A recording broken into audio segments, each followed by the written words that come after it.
we're going to start with a recent event. I'm just going to throw it up on the screen to warm up.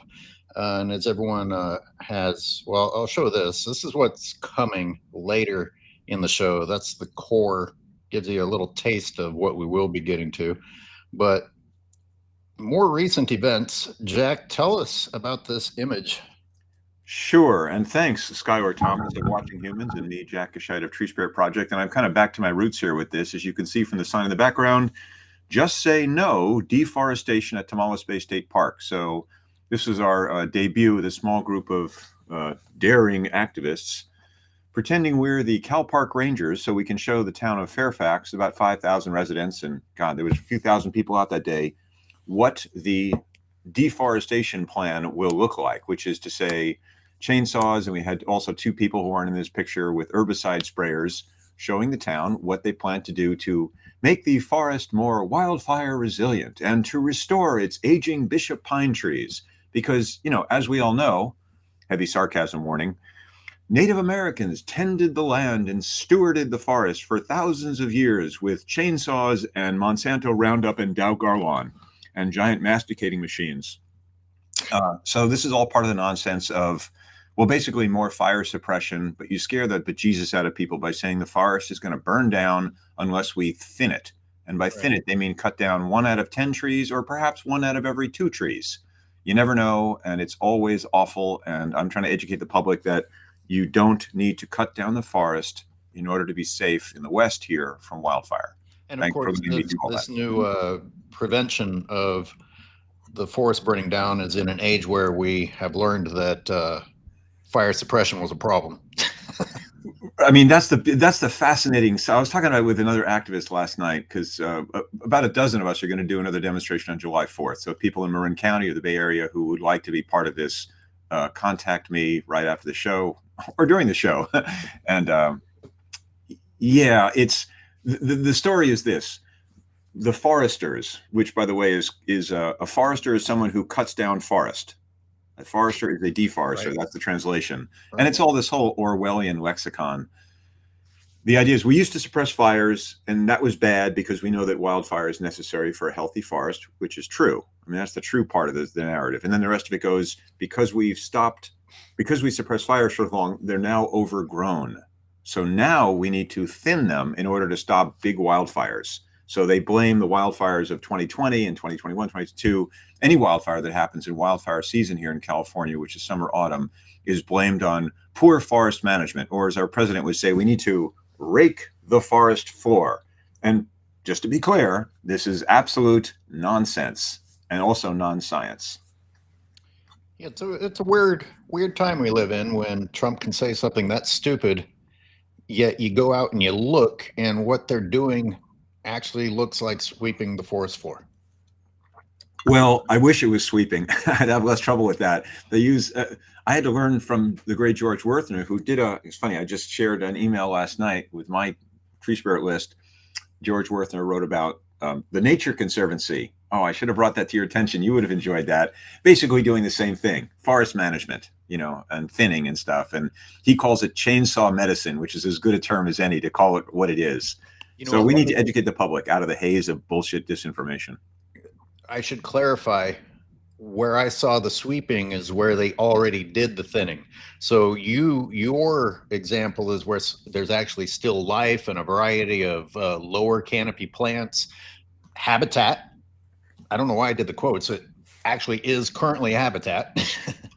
They're going to turn it into a healthier forest where animals can't live. Not sure how that adds up. But in the places that the thinning has already happened, what they're continuing to do after that is adopt the deathscaping that you see in urban sprawl, in that life can't exist in between trees. And we're doing this in forests now. So much going on. So my friend Lynn is watching. So welcome, Lynn. NC, would you want to read her wonderful comment? I love smart people on our show. It's so great. Rake and pillage. Rake and pillage. That's so great. Thank you for that. Oh my goodness. See, this is how we survive. We kind of read all the bad stuff, but have fun doing it. But you know what? I'm happy today. You know why? Ask me why I'm happy. No, don't bother. I'll ask myself. Because there's finally, because of a four-dimensional chess player, there is lasting peace in the Middle East. Who knew that we could just bomb our way to freedom and peace? All this, the first ceasefire lasted, I think it was 10 minutes or an hour or two. It's just, oh my goodness. Oh my goodness. What a world, to quote Margaret Hamilton. What a world. So what do we have in store today, Skyler? What's the topic for today besides our usual ranting and raving? So I have two clips that I want to show. I showed you some monologues from one of my favorite characters from fictional writing, Rust Cohle from the HBO series True Detective. He was played by. Go ahead. I'm sorry. He was played by Matthew McConaughey, and you, after seeing, or yes, I don't know if it was related, but then you shared with me. We were talking about Steve Cutts, the animator who made the video called Man, and then you showed me another one. I guess it's called Mobile, and boy, it just made me think of a lot that I observe day to day of how we, the superior species, are now measuring our value right here. And we don't really exist on planet Earth or with the Earth things that surround us as much as we exist right here. And we also are determining how valuable we are based on what this says and what the other people that are on these are telling us. Makes sense to me. It's how you promote your business to make more money, which proves your actual worth. Good morning, Corinne. Yeah, it's a little bit of a necessary evil. Like I tried to do social media for several years because it's like, well, if I'm going to make this content, I better try to get people to watch it. And then it became overwhelming. I'm now just down to YouTube. I probably should make another effort at some point, but I'm too busy being here on Earth and going out and planting plants and observing wildlife and listening to all the important humans walk by screaming into their phones. And I got to say, I'm going to do an entire documentary featuring the conversations I've recorded because we don't sound smart, people.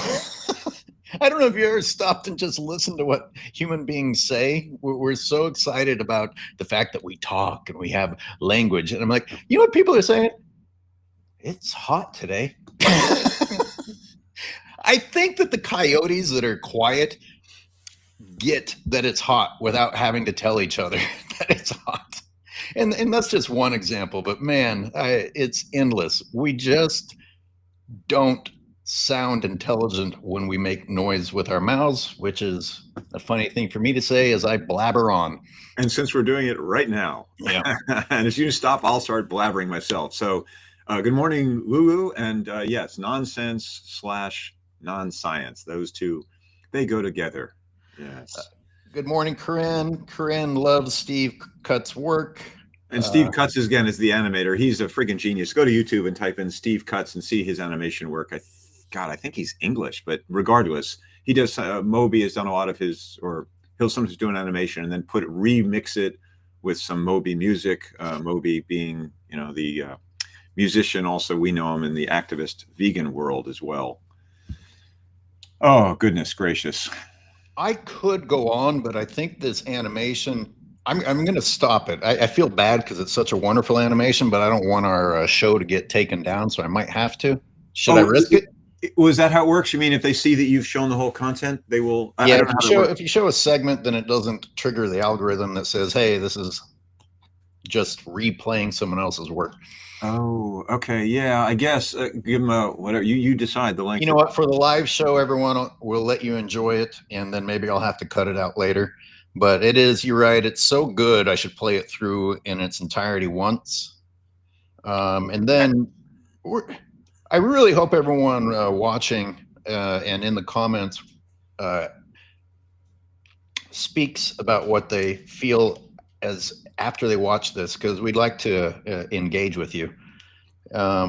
And the whole thing is like, it's like 3 or 4 minutes. It's not very long. Ironically, we're saying it's so long and we can't show it, but that's because of copyright issues, as you say. Yeah. Yeah. So it does have a cumulative effect. I think it's worth, as artist to artist, and we three are artists here talking with Steve Cutts here, talking about Steve Cutts. It is worth seeing for the cumulative impact as it just keeps coming at you. And hello to Susan for just joining us. Hey, right. Good morning, Susan. Hello to Petaluma. Sound? Don't have sound.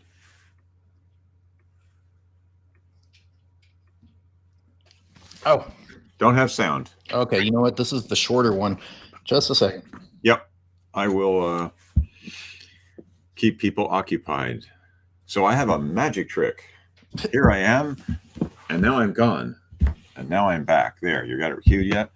So this is, again, to give it a proper intro, Steve Cutts for the live audience here. And this will be shortened when this is broadcast because we can't show the whole thing. I believe the name of this video is Mobile. But if you just do Steve Cutts, Mobile World, perhaps. Yeah, let's make that bigger. Yes. I don't think we need to minimize us. That's fine. Here we go.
Yeah, I'm definitely going to get flagged for that, but it was worth it.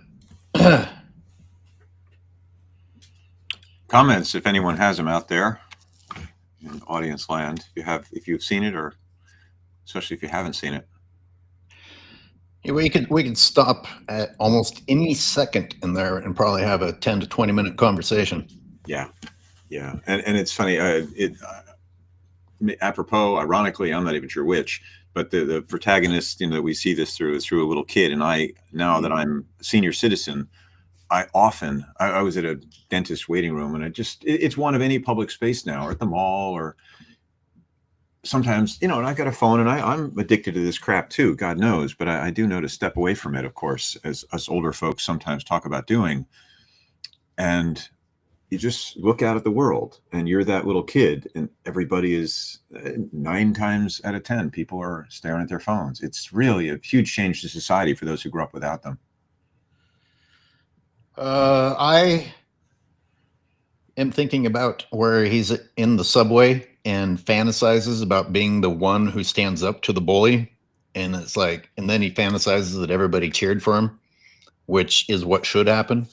And the reality is, like, even if everyone there wants you to do it, you're going to get punished for doing it. So, as part of this big July 4th parade demonstration we'll be doing that we showed earlier, you were kind to show that image. I'm making T-shirts that say "Citizen Hero" with the old Captain America shield. Actually, the 1940s one, it's not the round one. It doesn't matter. So we're going to put on a little drama of Cal Parks workers attacking a tree, killing a tree, spraying it with herbicides, and then the citizen heroes will come out. And this is without smartphones. This is actually pantomime, street theater in a parade we'll be doing before 2 panels of judges and maybe more often as we march. So if people actually want to be heroes, as we activists choose to try to be, you can get involved. And I mean, the irony is you can actually be more effective these days in public because so much of our life is on the phone. We actually get people out in the street, as we're supposed to do for our democracy now. You can actually have more impact because there's less of it going on generally. Oh, and also I'll promo this at the end too, but this coming Saturday, June 28th, I'll be leading a small group of people on a Tale of Two Forests tour. If you're, again, in the Bay Area, starting at 9 in the morning, all day, about 10 miles in the woods, to see a couple of beautiful forests. One that's going to be attacked that has never been, and then another at Point Reyes National Seashore. These are near each other, just a few miles apart, which was burned by a big wildfire. And now, 5 years later, it's brilliantly green, a garden of Eden of regeneration. The thing that we're taught to fear, wildfire, is actually a regenerative force, and you get to see it on this tour this Saturday, 9 o'clock. I believe it's coast redwoods who won't even germinate without fire, and several other plants. Like, fire isn't just acceptable, fire is actually necessary for some of these plants. Pyrophytic, as with the one you talk about a lot, is that again, native, non-native doesn't matter, but the beautiful plant called, what is it, Baccharis, coyote brush, yeah, regenerates from fire. It opens seed cones, it clears understory growth without masticators, the way fire does naturally and healthfully through evolution. And then also it makes ash, which actually, is a soil nutrient. Let me try and bring that back to what we're talking about here. Unfortunately, when anyone and everything can post something on here and type it up to where it sounds impressive, people are getting educated by this. So Cal Fire says, oh, this is treatment, this is health, this is blah, blah, blah. And it's really easy to just say, oh, look, it says so.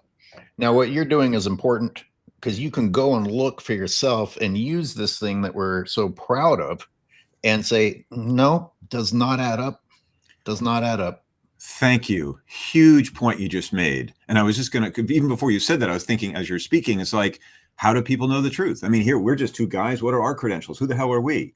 And it's sort of like the Monty Python skit from Life of Brian. It's like, don't take my word for it. Don't take Skyler's word for it, unless he says you should. Think for yourself, folks. People have to have analytical skills. And even that's a nettle these days. Well, I do my own research. Well, I read that so-and-so. Well, where'd you read it from? What was the source? And this goes back to this author I'm always talking about, Yuval Noah Harari, Sapiens author, a book, Sapiens, and then Nexus, talking about AI. And in his lengthy discourses, which are great, I kind of knew this, but not as clearly as listening to him. Truth, something that's true, is actually difficult to come by. Oftentimes, you have to do research. Whereas fiction, you can just make up any damn thing and say, we're now at peace with the Middle East. There, believe me. Versus having proof of that. In that animation, they featured a dog a few times, another representation of innocence, along with the child. And I'm thinking about something else I see day to day is an animal that we supposedly love, our best friend, and people just don't have a clue how to be a good owner for dogs. But you know what they'll say? Oh, well, Instagram told me this about dogs. Have you looked at your dog? Can you look at your dog and see if your dog is telling you what your dog needs? Anyway, we're we're getting around out of time as we always do. So I'm gonna use one clip that I put on repeat and slowed down to talk about for a little bit because there's so much to be said here.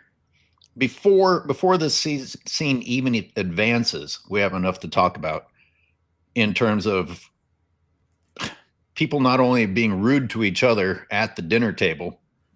You couldn't even have the TV on in the other room generations ago because you were supposed to be with each other in these moments. But then the celebration of the fact that you're eating, and then needing to post what you were eating in order to get validation from other people that say, "Wow, I'm impressed by what you're eating." It's such a tricky thing, Skyler. For me, all this stuff is kind of amazing technologically, but it's a matter of degree. It's all very, as we know, everyone knows, including people who do it, which is most of us, it's addictive. By the way, read Karen's comment. She wrote a wonderfully trenchant comment. Hell, I'll read it. Sorry. When I was a child, I wondered why everyone in public seemed like they were sleepwalking. I had such a sense of being alone in my awareness. That was before mobile phones, which is Right. interesting. Yeah, no, I mean, it's people are lost, as one of my meditation teachers, for lack of another word, called it. People are lost in the world of the mind, which is, thinking about the past, worrying about the future, and not in the present moment, which would be, my general term is meditation. Being in a meditative state is just being in the present moment. It doesn't mean you have to cross your legs and, sit inside an ashram. Although that's fine too. So I spend a lot of time away from humans and with wildlife, and you just sit and observe their daily struggle, and that life pretty much is about being alive. And life has just become too easy for the human race, I think, and to where you don't eat to live, you live to eat. We've all heard that before, but we've also reached the point that where we need to be entertained with trying something else and tasting the flesh of an animal that you've never even heard of before. I'm like, oh, that's really interesting. Let me post a picture of me doing this and trying that. And all of these people are inside their air-conditioned homes, pretending that climate change isn't real, while not being outside in the climate change. The animals I'm observing are dying of thirst. And here are humans chugging down water whenever they want to turn on the tap, and having not just food, but the flesh of other animals delivered to their door, while other creatures, all they want to do is actually live, carry out the process of living. And then that's a good time to play the rest of this scene. What happens next? Wow. And nobody sees it, but this is real. That's not an exaggeration. And Wow. and I don't think people see it. I see it on the freeway all the time now. My eyes can't not see it. The livestock trucks, especially up where I was living, where the temperature was insane. And I immediately think about the hell that those animals must be inside of those trucks, in addition to just the fact that what a scary situation.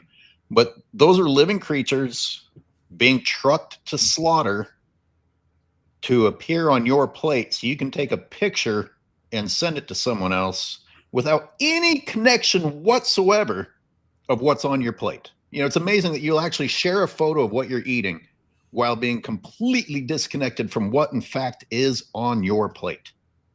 Yeah, absolutely. It's why hunters say, I'm responsible. At least, I'm killing the animal I'm going to eat. I have a modicum more respect for that. At least they've numbed themselves to the brutality of killing when it's no longer necessary, but at least they're responsible for it. And the average person, as you're showing it right here, this is just amazing. And that is such a subtle thing, this animation. It's packed with detail. Just so much work involved in this thing. Just amazing. Yeah. So I'm going to go ahead and disagree with you because of the, Go ahead. oh, I eat the animal.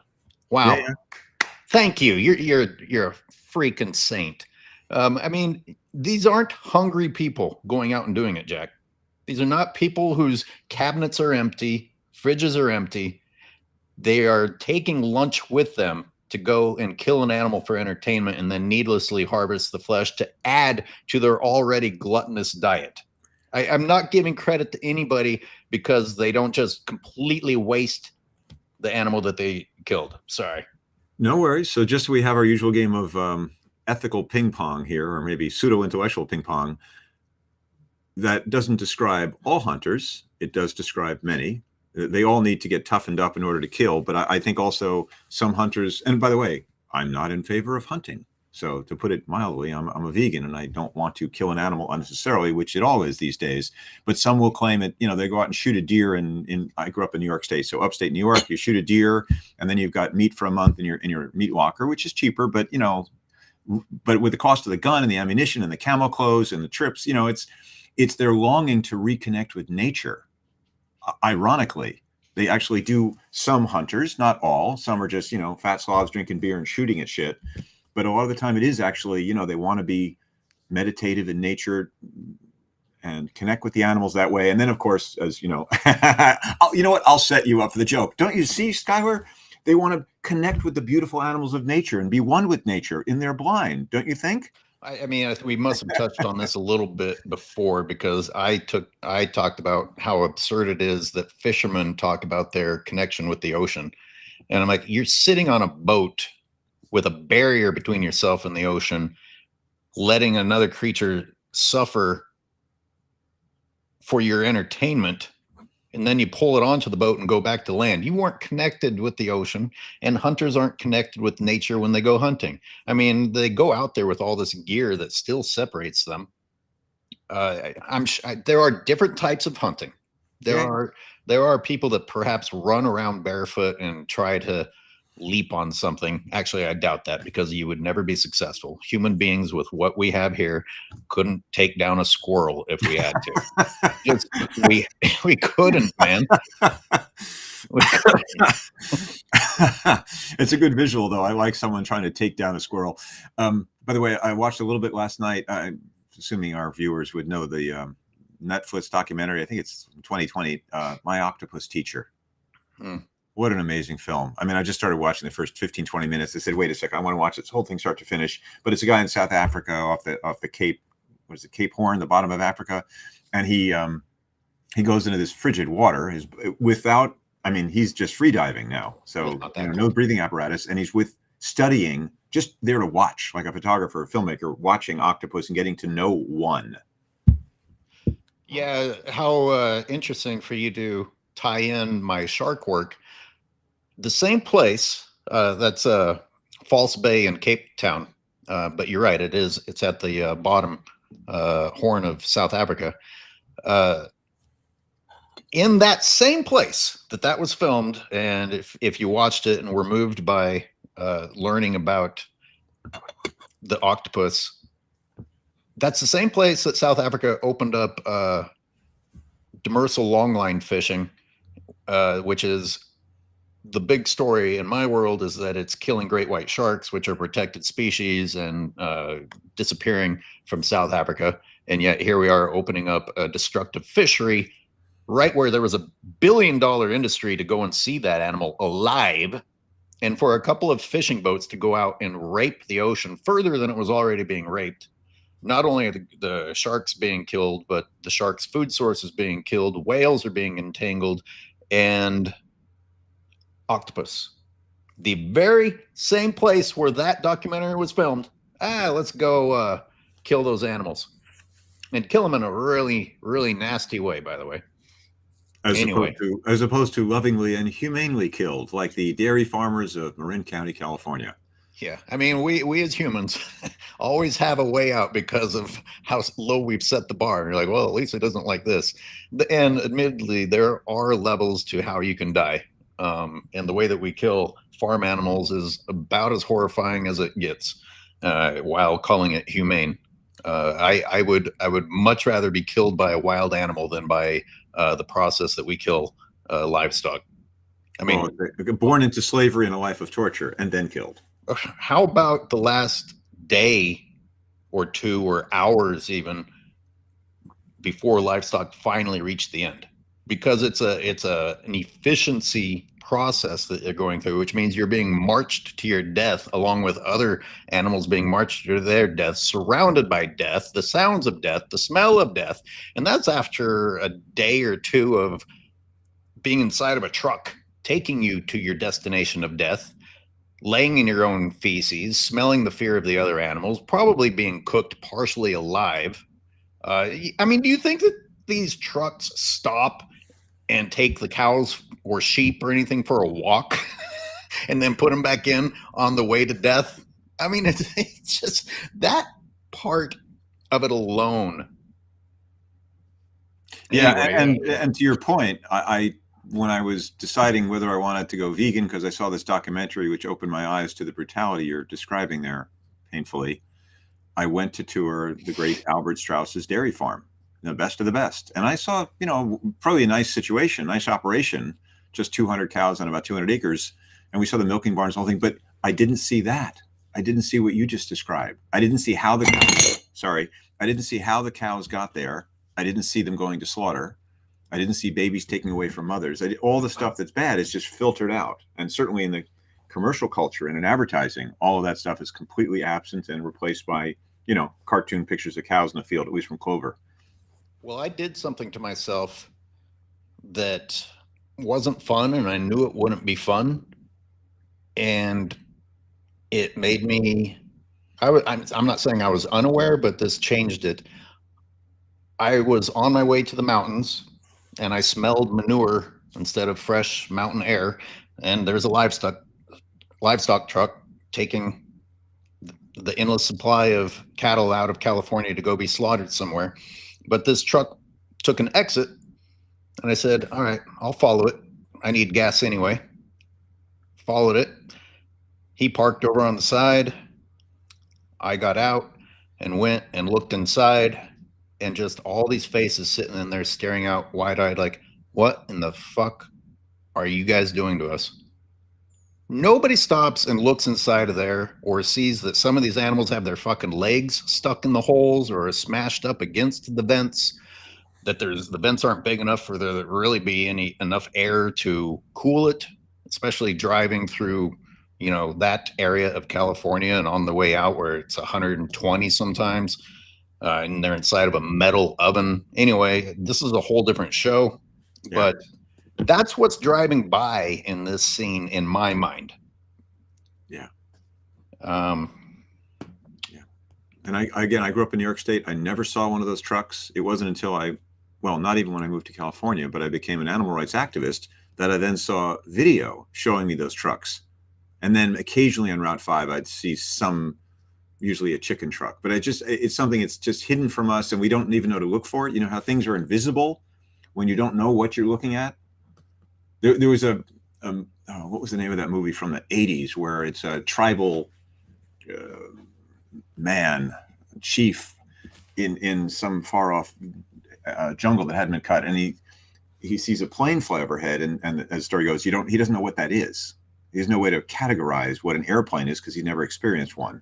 And this is a movie where a Coke bottle it's a silly premise, but drops out of the plane. Oh, the gods must be crazy. The gods must be crazy. Thank you. That's so long ago. That's like 40 years ago. But anyway, the point of being, you don't see what you don't know what you're looking at. Like for Point Reyes, where we met, these little plastic shelters, the hutches. Like, what are those? You see them, but you don't see them because you can't categorize. You don't know what it is. Maybe some observant people, like some of our viewers here, would be out there and go, oh, what are those? They would ask, but you wouldn't know. You still wouldn't know. And the vast majority of people have no idea. Speaking of those trucks, I've noticed, I wonder how much engineering they put into having those air vents designed just to where it's hard to see in, because a lot of times I'm like, wow, that one looks empty, until you get the light just right. I'm like, no, it's jam packed. And yet conveniently, it's really hard to see the animals inside of those a lot of times. Unlike the animation, we're seeing right now in the frame. Yeah, I agree. Of course, it's all designed. It's a great deal. That's the thing about humanity. There's this constant conundrum, the contradiction between how intelligent we are to manufacture certain things, and then how idiotic we are and clueless and not present in our lives in so many ways simultaneously. You remember when I swapped the Holocaust music with the live export video and the horror of just jam packing those ships with animals that die on the way because the trip is so terrible. Anyway, The Gods Must Be Crazy. I saw that when I was very, very young. And you know what stood out to me, even back then, way before I was vegan, than most of the rest of the film, was the tribal dude that they captured and put in prison and who just sat there rocking and staring up at the hole in the cell that showed him the sky. And I remember somebody said to someone, "You're going to kill him. He can't be in there." And I was like, that's more of a connected human being than us civilized people. Like that guy is more like a wild animal, but I don't mean that in a negative way. You mean that as a huge compliment? I mean that as a huge compliment and under someone who is actually living like an earthling rather than celebrating the separation from Earth. And then you separate that person from Earth, and that causes suffering. Whereas we actually surround ourselves with walls and technology and pat ourselves on the back for it, while these trucks full of miserable animals go flying by so that we can stay in our false reality.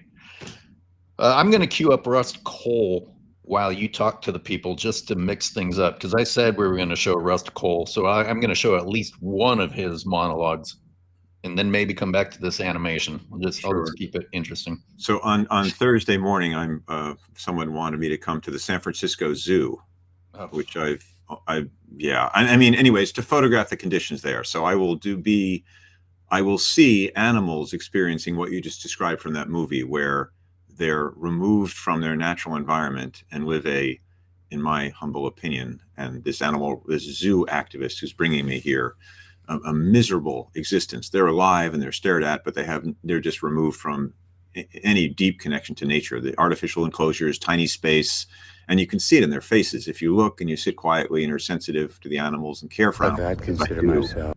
Sorry. Yeah, that's right. Anyway, it's very depressing, so it's kind of easy as a photographer and an animal lover to make pictures that show their desolation and the despair and the brutality, the quiet, silent brutality of what those animals experience, being removed from their home and their connection to the land, like that character in the film, who is a human being who is still living connected to nature, which is so unusual today. Yeah, that's the thought I didn't complete with that, is if a connected human being can suffer that much, imagine a wild animal that has no business being locked up whatsoever. Anytime I'm near San Francisco Zoo and I can hear the lions roar, I'm like, that is so wrong. Why in the hell am I hearing a lion? And some people get excited about it, like, oh, there's a lion. I'm like, it's not. No, that's not. Tell me how this works. So when I was, I don't know, 4, 5, 6, 7 years old, my main home was New York City, 31st Street and Lexington Avenue, and my parents took me to the Central Park Zoo, famously small, with literally the kind of the old-fashioned zoo with metal bars and a tiger pacing back and forth. I remember going there. I remember the animals, and what child like me doesn't love animals? And I don't remember it being like, oh, this is so much fun. I don't remember either, though, saying, oh my God, this is so sad. And I'm just kind of curious, like, when do children, how much of it is natural, and we vary, and how much do we take our cues from our parents and the people around us to know how to react to situations like that? I think that there's a barrier of your initial excitement, just that you're actually going to see one of those creatures personally, because they are mind-blowing. Like what God or nature has provided to us to be mesmerized by is really quite something. And then, wow, there's one nearby where I can go and see it. So you have to get past that as a child to start thinking, wait a minute, it shouldn't be here. Something that helped me start to see that as a child was tigers just laying in the cage, letting life go by. And a rabbit ran by on the outside of the cage, and suddenly the tigers came to life, and like I saw what they were physically capable of doing. And then it was over because the tiger ran into the fence and it was back to just trying to sleep its way through existence so that we have the convenience of going and seeing one for ourselves. Sleep, not just that minute or that hour or that day, but its entire Life. Entire. I mean, it's once you feel into that, it's so just horrifically sad and painful. Except for where we are now as a species, celebrating a sedentary lifestyle to where I hear people actually say, oh, well, the animal doesn't have to worry about this and about that. You mean you removed life? Which is what humans have done. We've removed the very essence of existing and we're proud of it. And now we're putting that on other creatures as if that's how they want to exist. Like putting birds in a cage for one of the most evil things a human being can do and saying, well, it doesn't have to worry about predators or finding food. Like it doesn't have to worry about existing, basically. I guarantee you, well, I can't guarantee it, but I would put my life savings on that those birds would choose being eaten by a predator than to carry out the rest of their existences in those cages. Well, I remember reading 30 years ago, found Edward Abbey and reading his writings, arguing for the necessity of wildness, even in our human lives, to be alive, which means some risk, some danger. And of course, in our society, people do find that, whether it's, rock climbing or driving a car quickly, certainly driving a motorcycle, like, wow, I got to pay attention. I could die here. That proximity to death is what makes us feel alive. And then, of course, the whole world of video games and, more importantly, television and video and YouTube and stimulation. You want to see more violence, more sex, more thrills, more quick cutting to make you feel something. Because we also went out of our ways to remove. It's quite the contradiction. We removed the actual threat of death and now have to replace it with false threats of death for entertainment. Simulations. Yeah. Simulations. Yeah, exactly. I mean, it makes sense, although we're having fun now. Kind of like the hunting thing, like, oh, this is how I'm going to connect to nature. I think about that when I'm out there, especially when I would lug around the tripod and a big camera. And I'd get it set up and I'd have to do it really quietly. Otherwise, I'm going to disturb the wildlife. And I would use a super, super lens in order to get the animal in the shot. And I thought, the only difference here is me going like this. And I could bring that amazing creature's existence to an end because I can do this. I mean, that is wrong. You shouldn't be able to bring something else's existence to an end by going like this. And why can't you just observe it and be like, wow, that's amazing. I tracked it. I'm going to let it live. And maybe I'll do it again. Maybe you could learn about the animal by observing it multiple times instead of your goal being to bring that animal to an end because you saw it. Anyway, that's what, just to follow up on that, to drive the point home, that's what wildlife photographers do, or amateur photographers who go out and since I'm being a pro photographer since the 80s, the similarity of language where we shoot as a photographer, you go on a shoot. And of course, in my opinion, that's mostly male photographers wanting to still be macho, even though they're not killing. They can say, we went on a shoot. We're going to shoot the animal. It was a great shot. I mean, that's not the only word you could use for what we do. And, people don't mean it. They mean it innocuously. They're not aware of what they're saying. But note the language. The language is, as George Carlin said, the language always is the giveaway. Well, you can use it the other way. If you want to piss off hunters, go and say, real men shoot with cameras. And boy, did they react to that. Yeah. Well, don't impugn the size of their, testicles, of course. I mean, my gosh, this is root chakra stuff. All right, here we go with Rust Cohle. Warning to everybody. Just a warning. Decide for yourself. Yeah, enjoy. A realist, all right, but in philosophical terms, I'm what's called a pessimist. Okay, what's that mean? Means I'm bad at parties. I think human consciousness was a tragic misstep in evolution. We became too self-aware. Nature created an aspect of nature separate from itself. We are creatures that should not exist by natural law. Well, that sounds god fucking awful, Russ.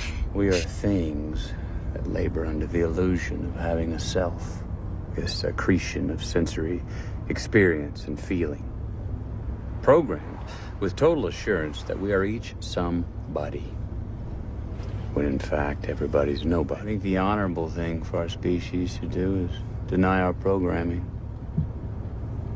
stop reproducing, walk hand in hand into extinction. One last midnight, brothers and sisters opting out of a raw deal. So, what's the point of getting out of bed in the morning? I tell myself I bear witness. The real answer is that it's obviously my programming.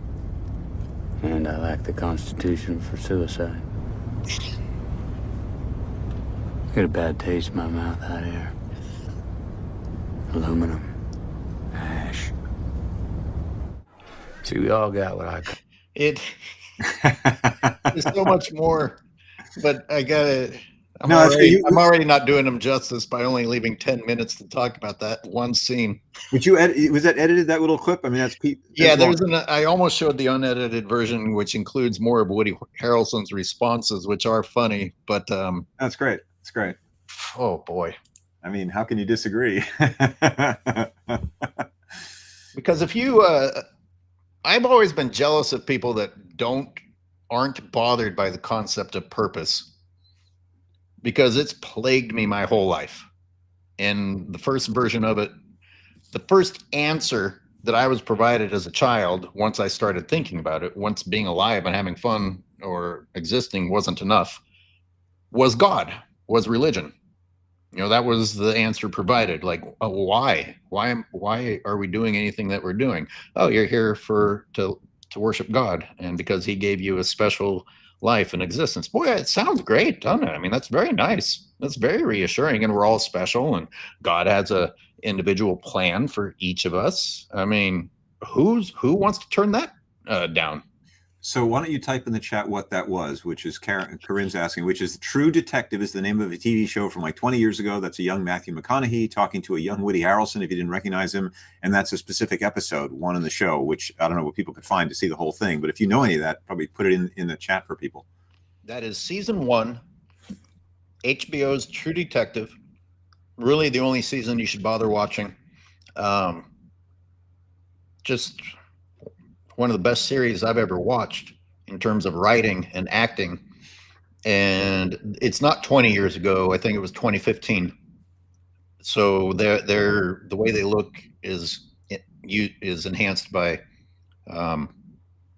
CGI, I think. But it jumps around in time. So you'll also see them looking older if you watch the series. But so, by the way, when you mentioned you were told, which I was raised very differently than you, my friend, to serve God or religion, and there is a God. That was not my upbringing at all, being a liberal Jew bastard, as I like to say, from New York. But Corinne says, my purpose is to serve Earth. And that's probably, she's kind of my sister, my soul sister here. I'm kind of in the same boat, which is, I mean, that's why I do what I do. I'm looking for...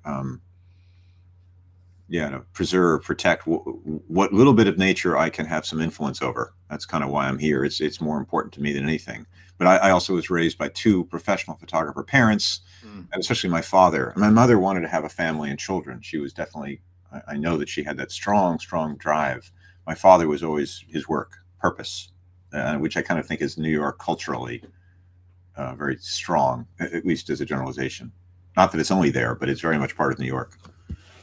I think it's interesting that that is looked down on. Serving Earth, serving nature. Oh, I don't think so. Why do you say that? Because we relish in being civilized, which means being apart from nature. If you look at just about everything that describes being civilized, it is referring to examples of us being separate and therefore better, an improvement upon. God damn it! I'm sorry. I'm you might not want to put that there in the next. You might want to stop doing that, Jack. It's really annoying and loud.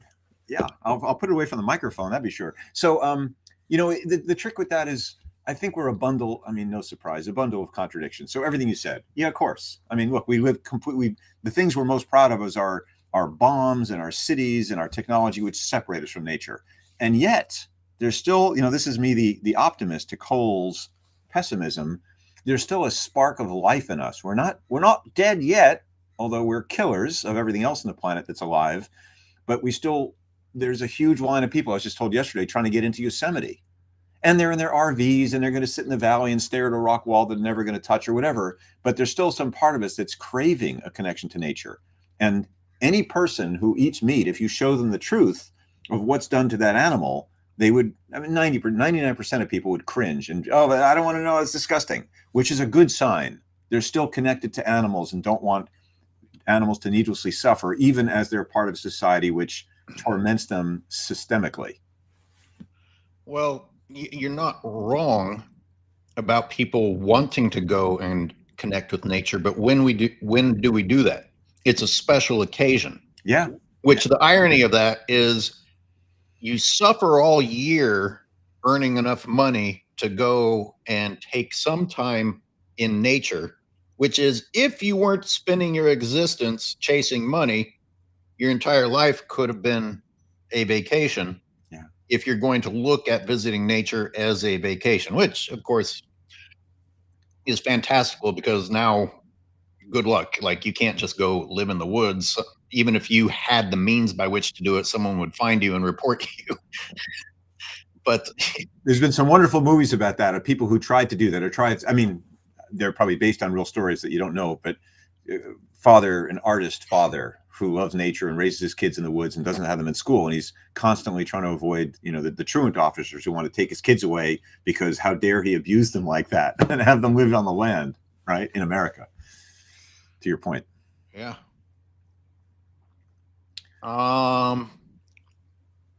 We live in an structure of disconnection. Pausing as I'm restraining myself from going on rants that I think about all the time in terms of that being civilized or not civilized, but it's enough for a whole nother show. So I don't know if I want to waste time with this. Did you notice anything else that Rust Cohle said there that particularly stood out to you? No, but I'm fascinated to hear what stood out for you. Well, just we became too self-aware. It's like, if I were to quote the Bible, I think about idle hands are the work of the devil, and humans kind of have idle hands. We think, like I said earlier, things have gotten too easy for us. So instead of just surviving, we spend time thinking, well, what's this all about? And because we sit around thinking, what's this all about? We think of ourselves as more intelligent than other creatures because we envision ourselves as philosophers. But does that make you better? That instead of being a participant with Earth, with other Earthlings, you sit around on the outside contemplating it? Well, this is this is above my pay grade philosophically here, but this is the great kind of, again, conundrum of humanity, which is we have self-awareness in a way that other animals don't. And you're do you know that? Do I assume that? Fair enough. I mean, if an octopus had self-awareness, how would I ever know? Because I'm so friggin' stupid in assuming I'm so intelligent, I wouldn't know. And that's the wonderful thing about that movie, My Octopus Teacher, is the world, certainly of Americans, and the Americans I know, were raised to think that octopuses are, like some dumb mullet that just sort of moves around, versus, oh, it's intelligent. It recognizes people. It communicates. It's sensitive. It's emotional. Octopus have emotions that they express. I mean, who the hell would know that? I wasn't taught that in school or in biology class, where we, kill things and dissect them. So, yeah. Anyway, I was taught that we're the only ones with self-awareness. But to your point, so what? What do you do with that? Is that a gift or a curse, or it just takes us out of nature? And also, with your description of the octopus and all the compliments that you were giving it, really the only thing separating the octopus from us is the octopus going around declaring or writing a book or going on a TV show, letting everyone know how self-aware it is. Well, if you're busy being alive, you don't need to spend time saying, hey, I'm alive and it means something. Back to the big question, the title of the show that you decided, purpose. Why are we here? Pink Floyd, The Division Bell, name drop, a great band, has a soundbite of Stephen Hawking at the beginning saying, somewhere along the way, we began talking, and it changed everything. As if it's a compliment. It's like, oh, and that's when we really started to separate ourselves from the animals. Like, going back to what I said at the beginning, you sit and listen to humans talk. Talking is not all it's cracked up to be. So here's a lovely comment, by the way, for this from a new listener. So welcome, titling him or herself as Eat Potato. Indian, Hindu here, though it doesn't matter who I am. Love that. The one truth is that we are awareness. That's it. We're here to witness this play, drama. So why not do the dance, act while we're at it? Lovely. Oh, very good. Thanks for putting it on the screen. Yeah, that's lovely. That floats a lot of that floats my boat for sure. Thank you, whoever you are. I'll take one piece out of that comment. It doesn't matter who I am. A lot of people aren't comfortable saying that. We really need to believe that it does matter who we are. And that we're significant, that we're important. But why? Yeah, no, I agree with you. That's the dance of the ego. I'm sure as Eat Potato knows well before I learned it in my 40s. Yeah, that's the part of me that needs to feel important and protect myself on this planet. But yeah, I'm consciousness, awareness. I kind of use those words interchangeably in the spiritual realm, but Jack, yeah.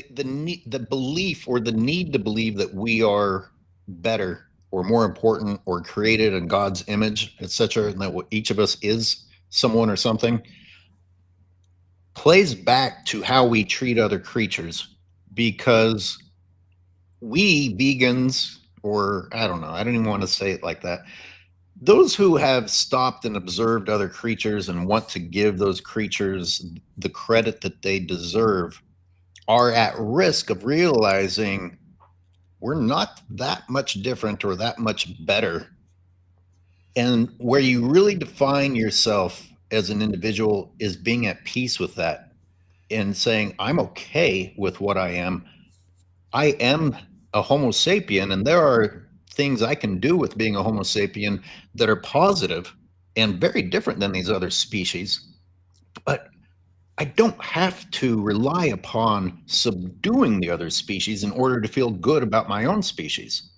Now, if we were to, and I think about religion, I think about Christianity, sadly enough, because part of the Bible talks about being kind and loving.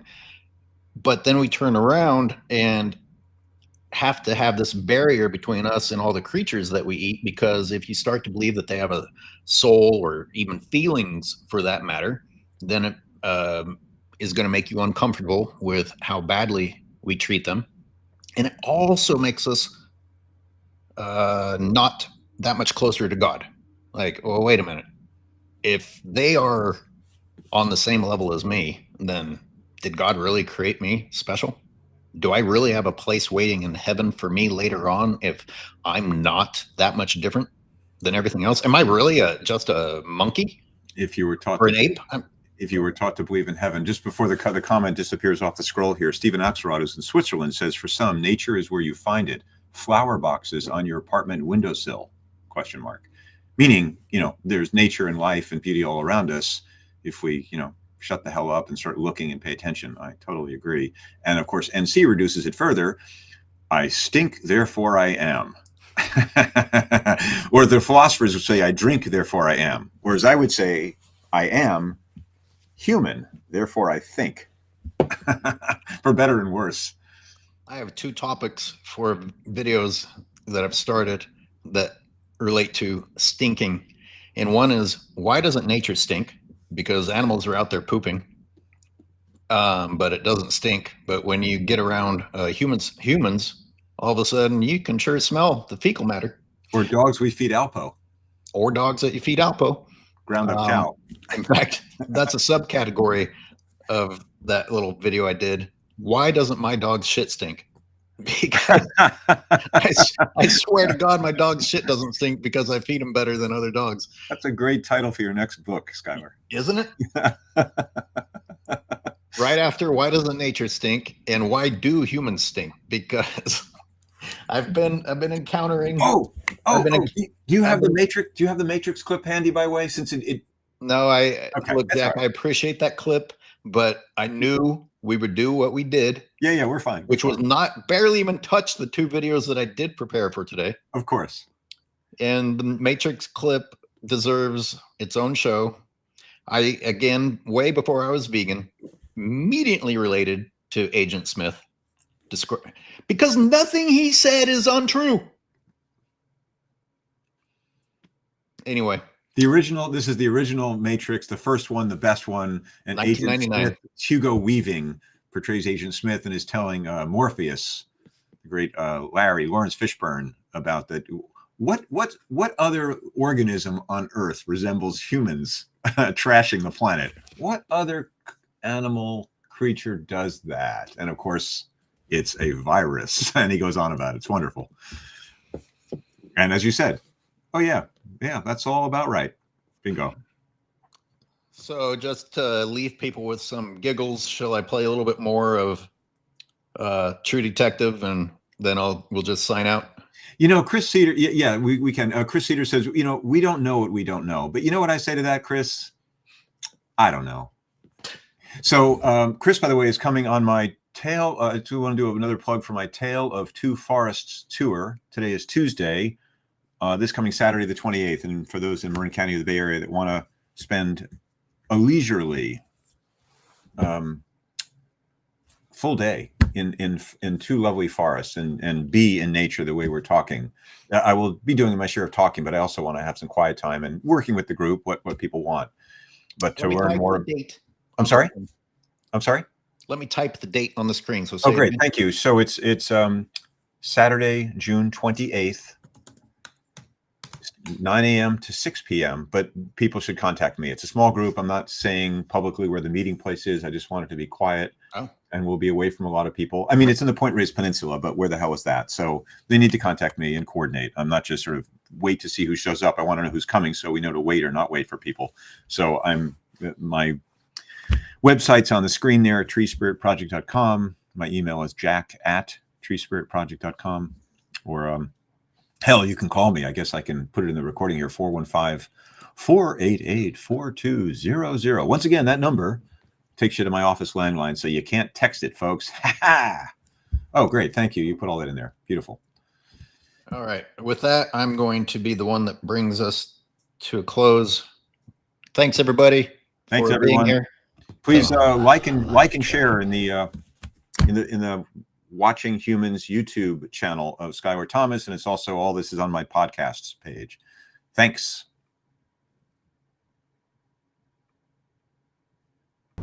Ash. See, we all got what I call a life trap. There's gene deep certainty that things will be different, that you'll move to another city and meet the people that'll be the friends for the rest of your life, that you'll fall in love and be fulfilled, like in fulfillment and closure. Where the fuck those 2 fucking empty jars to hold this shitstorm, like nothing's ever fulfilled until the very end. And closure. No, nothing is ever over. Look, I'd consider myself That sounds god fucking awful, Rust. We are things that labor under the illusion of having a self.